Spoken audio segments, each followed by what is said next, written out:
Hello students,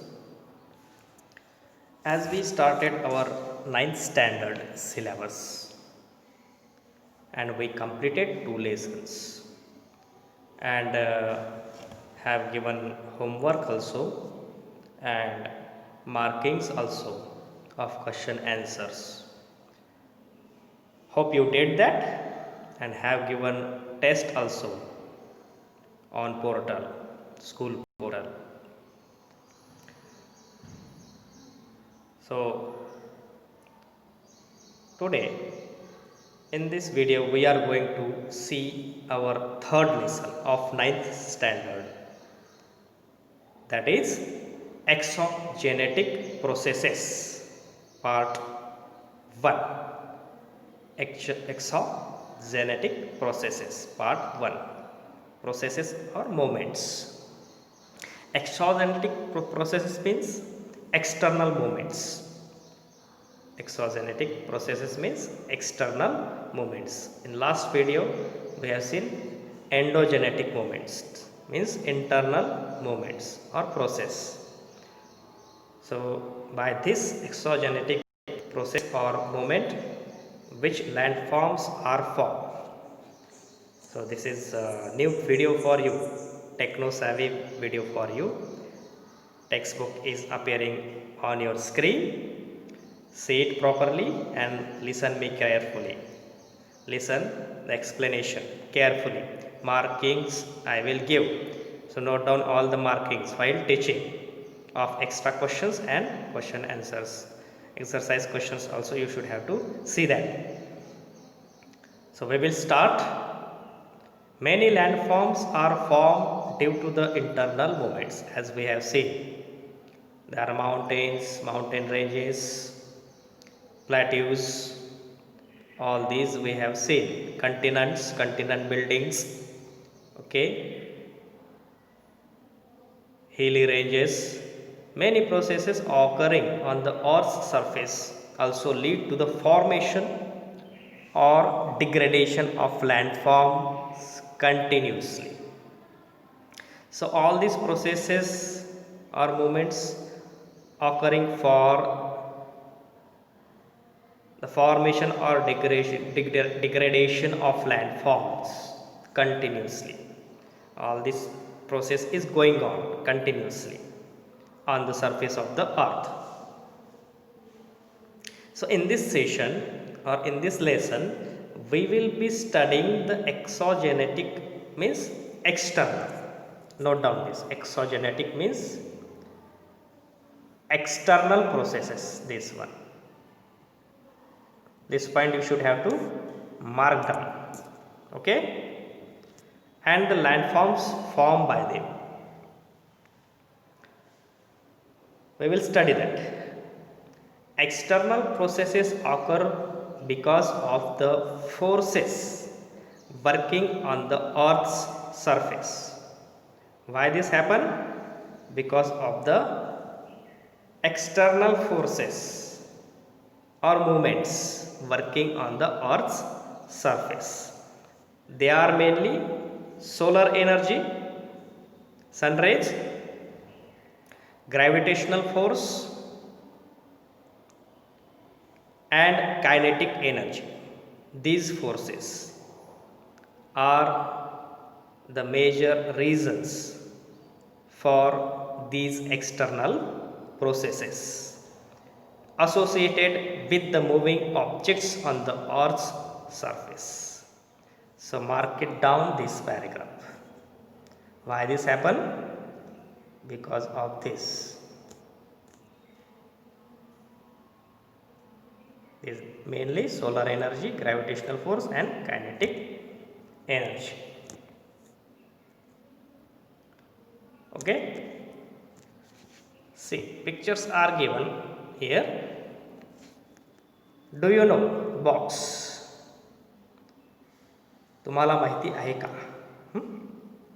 Landforms form on the earth's surface as a result of internal movements are called primary and secondary landforms. Note down this definition and question also. Write down. what are called primary and secondary landforms? Answer is landforms form on the earth's surface. Landforms form on the earth's surface as a result of internal movements. This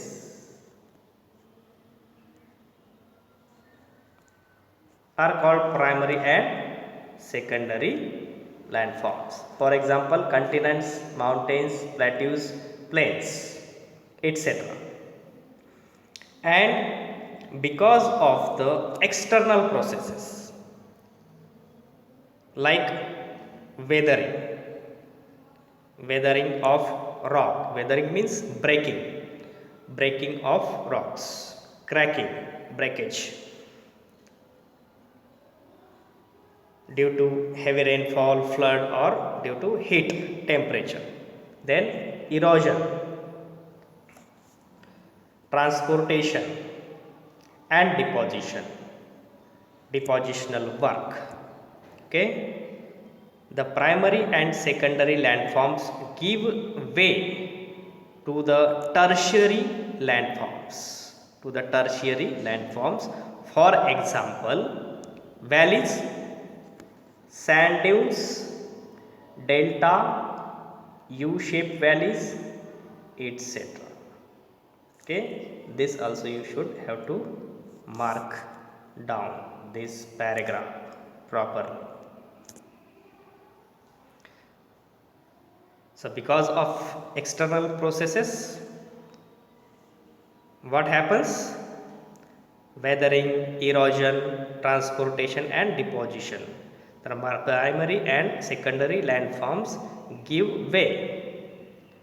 It show the way to the tertiary landforms. Okay, first primary landform, then secondary landforms, then tertiary landforms. Which are tertiary landforms? Valleys, sand dunes, delta, U-shaped valleys, etc. These are the tertiary landforms. Mark it down. Name the following tertiary landforms. This one, oh, okay. In your notebook, name the following or answer in one sentence. Name the following. For example, tertiary landforms. Which are tertiary landforms? Okay, what are called tertiary landforms? This way you can note down properly, and this is the answer for that. Note down in your notebook. Tertiary landform is external landforms, which forms by external movements. Then see, can you tell? See the given pictures, observe the physical appearance of the rocks in each picture. You can see that rocks are broken. See these pictures, rocks are broken. 3.1 exfoliation and dome shape in mechanical weathering. Then see this picture, figure number 3.1b, block disintegration. Blocks are there of rocks, block mountains as we have seen. Okay, fold mountains, block mountains, blocks which forms mechanical weathering. So we will see that. What is mechanical weathering? Biological weathering. This one, shattering of rocks, mechanical weathering. This is the example of again mechanical weathering. See properly this one.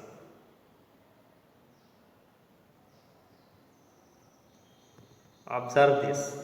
Why are the rocks in a such condition? क्या कारण है इसका? All these rocks are in this condition, broken condition, because mechanical weathering. Think about them and briefly tell the reasons you can think of. Discuss the reasons. Check with the teachers if your reasons are relevant. Okay, this is the background of this lesson. So note down all these points.